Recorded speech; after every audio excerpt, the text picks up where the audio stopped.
Issue rollup to epic formulas are used for the summation or averaging of numeric fields within an epically linked ticket and the storage of resulting values in an epic ticket. Starting from the main Abacus page, I'll need to select the button underneath numeric formulas that says Create Formula. Next, I'll need to click on the bolded text labeled Issue Rollup to Epic. This screen is where I will edit the specifics of this formula.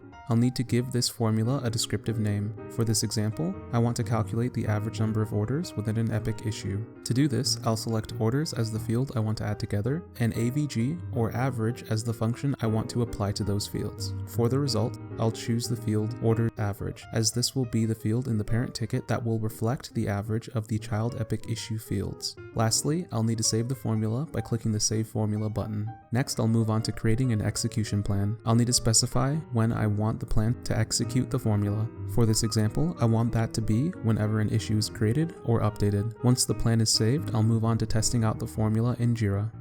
I'll head back and view a ticket that I created earlier. Within this ticket, I'll create an issue. I'll be sure to fill in the orders field with the number 4. Once I click the Create button and move back to viewing the parent ticket, I can see that the child issue has been summated to the results field I specified back during formula creation. If I create another child issue within the epic ticket and this time specify the number 8 in the orders field, once I save it, I can see in the parent ticket that the order average has changed from 4 to 6, illustrating the effects of averaging those child issues within the parent ticket.